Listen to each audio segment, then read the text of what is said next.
மாவட்ட மாநில நிர்வாகிகளை சந்திக்க இருக்கிறார் அக்கட்சியினுடைய தலைவர் அன்புமணி. அதனை முக்கிய செய்தியாக நாம் பார்க்கிறோம். பனையூர் அலுவலகத்தில் புதிய உறுப்பினர் அட்டை வழங்கும் நிகழ்ச்சி 3 நாட்களுக்கு நடக்க உள்ளதாகவும் தகவல் வெளியாக இருக்கிறது. இது தொடர்பான கூடுதல் விவரங்களை நம்முடைய சிறப்பு செய்தியாளர் கோகுலிடம் கேட்கலாம். கோகுல், இந்த 3 நாட்களுக்கு நிர்வாகிகளை சந்திப்பது, புதிய உறுப்பினர் அட்டை வழங்குவது, இதை எப்படி புரிந்து கொள்வது? மருத்துவர் ராமதாஸ் மற்றும் அன்புமணி ராமதாஸ் இடையே தொடர்ந்து கருத்து மோதல் இருந்து வரக்கூடிய நிலையில நாளைய தினம் தனியாக அன்புமணி ராமதாஸ் பாமகவுடைய மாவட்ட செயலாளர்கள் உள்ளிட்ட நிர்வாகிகளை சந்தித்து ஆலோசனை நடத்த இருக்கிறார். நாளைய தினம் பனையூரில் இருக்கக்கூடிய அலுவலகத்தில் இந்த ஆலோசனை கூட்டம் நாளை முதல் நடைபெறும் என்றும், ஒவ்வொரு மாவட்டங்களாக அன்புமணி ராமதாஸ் நிர்வாகிகளோடு சந்தித்து பேசுவார் என தெரிகிறது. அதே போல நேற்று சமூக ஊடக பேரவையோட கூட்டத்தை மருத்துவர் ராமதாஸ் தைலாபுரம் தோட்டத்தில் நடத்தினார். அந்த கூட்டத்தில் அன்புமணி ராமதாஸை முதலமைச்சராக்க உழைக்க வேண்டும், பாட்டாளி மக்கள் கட்சியுடைய ஆட்சி அமைய வேண்டும், அன்புமணி ராமதாஸ் தலைமையில் ஆட்சி அமைய வேண்டும் என்று ராமதாஸ் பேசியிருக்கிறார். திடீரென அவருடைய பேச்சில் மாற்றத்திற்கான காரணம் என்ன என்பது ஒரு கேள்விக்குறியா இருக்கிறது. நேற்று பேசிய மருத்துவர் ராமதாஸ் இன்று சராமரியாக அன்புமணி ராமதாஸை குற்றம் சாட்டி பேசியதற்கான காரணம் என்ன, பின்னணி என்ன, அந்த பின்னணியில் யார் அவரை இயக்குகிறார் என்ற பல்வேறு கேள்விகளை பாட்டாளி மக்கள் கட்சியைச் சேர்ந்த தொண்டர்களும் நிர்வாகிகளும் சமூக வலைதளங்கள் வாயிலாக ராமதாஸிடம் கேட்டு வருகிறார்கள். தொடர்ந்து இருவருக்கும் கருத்து மோதல்கள் இருக்கக்கூடிய நிலையில அன்புமணி ராமதாஸ் நாளை முதல் பாட்டாளி மக்கள் கட்சியுடைய மாவட்ட செயலாளர்கள் உள்ளிட்ட நிர்வாகிகளை தனித்தனியாக சந்தித்து ஆலோசனை நடத்த இருப்பது ஒரு முக்கியத்துவம் வாய்ந்ததாக பார்க்கப்படுகிறது. கோகுல், அன்புமணி தனியாக மாவட்ட நிர்வாகிகளை சந்திப்பதை, இயல்பாக கட்சியினுடைய பணிகளை தொடர்ந்து நான் செய்கிறேன் என்ற செய்தியை இதன் மூலமாக உணர்த்துகிறாரா, அல்லது தான் கட்சியை கட்டுப்பாட்டிற்குள் வைக்கிறேன் என்ற செய்தியை சொல்லும் விதமாக அவருடைய இந்த செயல்பாடு அமைந்திருக்கிறது? நிச்சயமாக, அதாவது ஏற்கனவே மருத்துவர் ராமதாஸ் தான் தலைவர் என்றும் செயல் தலைவராக அன்புமணி ராமதாஸ் செயல்படுவார் என்று கூறி தைலாபுரம் தோட்டத்தில் தனித்தனியாக நிர்வாகிகளை சந்தித்து ஆலோசனை நடத்தி வருகிறார். குறிப்பாக முதலில் மாவட்ட செயலாளர் கூட்டத்தை நடத்தினார். பின்னர் சமூக ஊடக பேரவை, வன்னியர் சங்கம் என தனித்தனியாக ஆலோசனை நடத்திய நிலையில் இன்றைய தினம் பல கருத்துக்களை சராமரியாக குற்றச்சாட்டுகளை அன்புமணி ராமதாஸ் மீது மருத்துவர் ராமதாஸ் தெரிவித்திருக்கக்கூடிய நிலையில் நிர்வாகிகளிடம் இது குறித்து விளக்க வேண்டிய கட்டாயத்தில் அன்புமணி ராமதாஸ் இருக்கிறார். ஆகவே நிர்வாகிகளை நாளை முதல் சந்திப்பதற்கு அவர் திட்டம் முடிவு செய்திருக்கார்.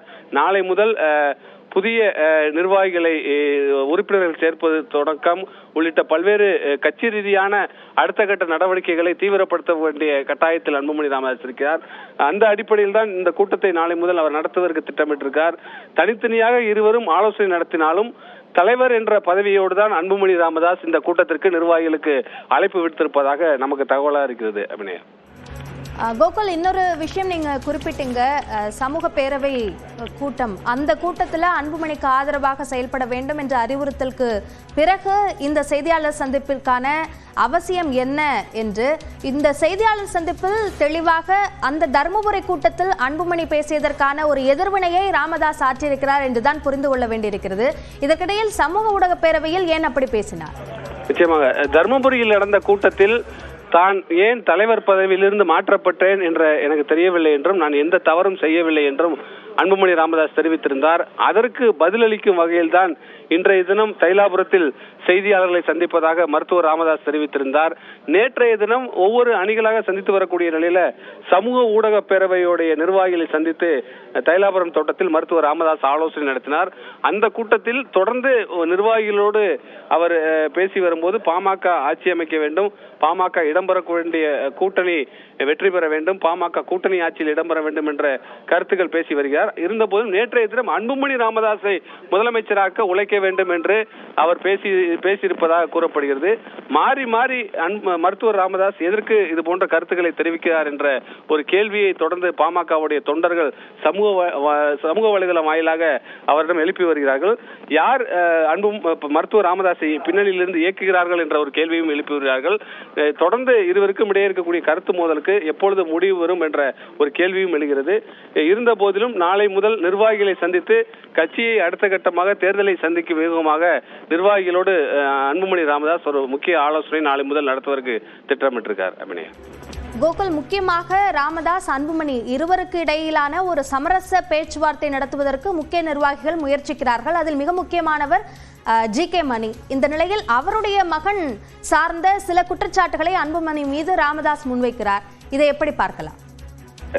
இருவரையும் சமாதானப்படுத்தக்கூடிய முயற்சியில ஜி.கே. மணி உள்ளிட்ட அதே போல குடும்பத்தைச் சேர்ந்தவர்கள், அதாவது குறிப்பாக மருத்துவர் ராமதாஸுடைய மூத்த மகள் காந்தி உள்ளிட்டவர்களெல்லாம் ஈடுபட்டார்கள். இருந்த போதிலும் மருத்துவர் ராமதாஸ் சில ஏற்கனவே இருக்கக்கூடிய பழைய கருத்துக்களை எல்லாம் முன்வைத்து அன்புமணி ராமதாஸ் மீது தொடர்ந்து குற்றச்சாட்டுகளை முன்வைத்து வருகிறார். அவரை சமாதானப்படுத்த முடியவில்லை என்ற அடிப்படையில் தான் இன்றைய தினம் முகுந்தன் இளைஞர் சங்க தலைவர் பதவியிலிருந்து விலகி இருக்கிறார். இருந்த போதிலும் அன்புமணி ராமதாஸ் தான் எங்களுடைய எதிர்காலம் என்ற ஒரு அறிக்கையையும் முகுந்தன் தெரிவித்திருக்கிறார். ஆகவே குடும்பத்தைச் சேர்ந்தவர்கள் அன்புமணி ராமதாஸ் பக்கம்தான் இருக்கிறார்கள். மருத்துவர் ராமதாஸ் குடும்பத்திலிருந்து கூட தனித்து விடப்பட்டாரா என்ற ஒரு கேள்வியும் எழுகிறது. ஜி.கே. மணி தொடர்ந்து மருத்துவர் ராமதாஸோடு இருக்கிறார். அவர் இருவருக்கும் இடையே தொடர்ந்து சமாதானப்படுத்தக்கூடிய முயற்சியில ஜி.கே. மணி இறங்கியிருக்கிறார். எப்பொழுது இந்த முயற்சிக்கு ஒரு முடிவு வரும் என்ற ஒரு கேள்வி எழுகிறது. ஒரு கடுமையான குற்றச்சாட்டை மருத்துவர் ராமதாஸ் வைத்திருக்கக்கூடிய நிலையில அன்புமணி ராமதாஸ் இன்றோ நாளையோ இது குறித்து ஒரு விரிவான அறிக்கையோ அல்லது நிர்வாகிகள் மத்தியில் பேசுவதற்கோ வாய்ப்பு இருக்கிறது. தொடர்ந்து கட்சி பணிகளை தேர்தல் நேரத்தில் அடுத்த ஆண்டு சட்டமன்ற தேர்தல் நடைபெறக்கூடிய நிலையில பாமக தொடர் தோல்விகளை சந்தித்து வரக்கூடிய நிலையில் தேர்தலை மையப்படுத்தி தேர்தலுக்காக கட்சியை தயார்படுத்தும் வகையில அன்புமணி ராமதாஸ் செயல்படுவார் என்று கட்சியுடைய மூத்த நிர்வாகியுடைய கருத்தாக உள்ளது. கடந்த வாரத்தில் செய்தியாளர்களை சந்தித்த போது ஜி.கே. மணி ஒரு விஷயத்தை குறிப்பிட்டிருந்தார். இருவருமே தொலைபேசி மூலமாக பேசிக் கொண்டார்கள். விரைவில் அவர்களே தங்களுக்குள் எந்த பிரச்சனையும் இல்லை என்பதை அறிவிப்பார்கள் என்ற வகையில் நம்பிக்கை தெரிவித்திருந்தார். ஆனால் அந்த ஒரு வாரத்திற்குள்ளாக இப்படியான பல்வேறு கடுமையான குற்றச்சாட்டுகளை ராமதாஸ் செய்தியாளர் சந்திப்பில் வெளிப்படையாகவே முன்வைத்திருக்கிறார். எனவே இந்த சமரசம் என்பது நடப்பதற்கான வாய்ப்பே இல்லை என்றுதான் புரிந்து கொள்ள வேண்டுமா? நிச்சயமாக, அதாவது இருவரையும் சமாதானப்படுத்தக்கூடிய முயற்சியில தொடர்ந்து குடும்பத்தில் இருப்பவர்களும் அது மட்டும் இல்லாமல் ஜி.கே. மணி உள்ளிட்ட பாமகவுடைய மூத்த நிர்வாகிகளும் ஈடுபட்டு வரக்கூடிய நிலையில தொடர்ந்து அடுத்த கட்டமாக இருவரும் பேசிக் கொண்டார்கள் என்ற ஒரு தகவலாம் சொல்லப்பட்டது. விரைவில் இருவரும் சந்திப்பார்கள் என்ற தகவலாம் சொல்லப்பட்டது. ஆனால் திடீரென நேற்றைய தினம் கூட அன்புமணி ராமதாஸை முதலமைச்சர் ஆக்குவோம் என்று ராமதாஸ் பேசியிருந்த நிலையில் இன்றைய தினம் கடுமையான விமர்சனத்தை, கடுமையான குற்றச்சாட்டுகளை அன்புமணி ராமதாஸ் மீது மருத்துவர் ராமதாஸ் வைத்திருக்கிறார். இதற்கு பின்னர் எப்படி சமாதானமாக போகிறார்கள் என்று தெரியவில்லை. கூட்டணி, அதாவது அடுத்த கட்டமாக பாமக கூட்டணி பேச்சுவார்த்தை எல்லாம் நடைபெற இருக்கிறது. யாரிடம் கூட்டணி பேசுவது என்பது குறித்து கூட